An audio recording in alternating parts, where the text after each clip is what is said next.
Well, here's another example of a Bodine Plus modification done here at EMS in Fremont, California.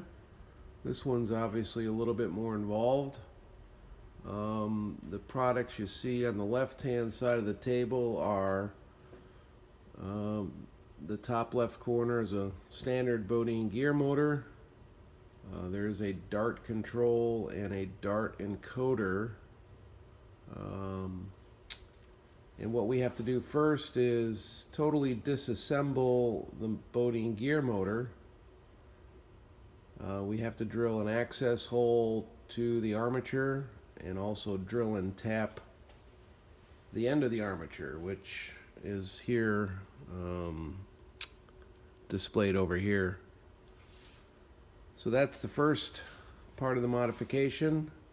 The second is the customer wanted the motor and the control pre-wired.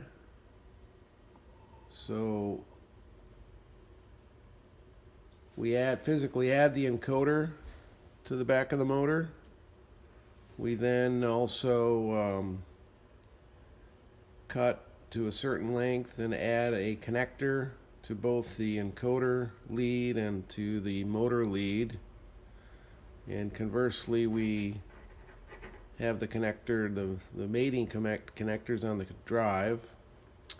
The customer asked for two different sizes so they don't get intermixed.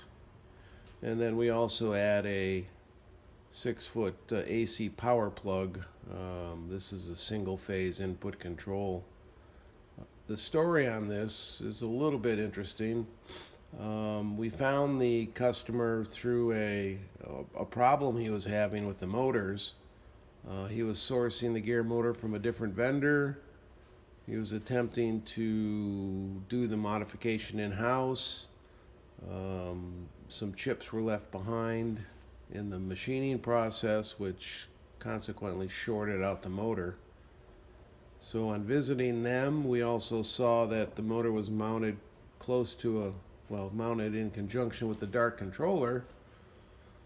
And as a Dart control distributor, we just started a discussion on obviously modifying the motor, minimum modifying the motor for him, because with us doing that, at least he would retain the Bodine warranty. That discussion evolved into, why don't we pre-wire the whole thing for you and give you a part number with everything ready to go out of the box. So a good example of what we can do in-house to make your life simpler.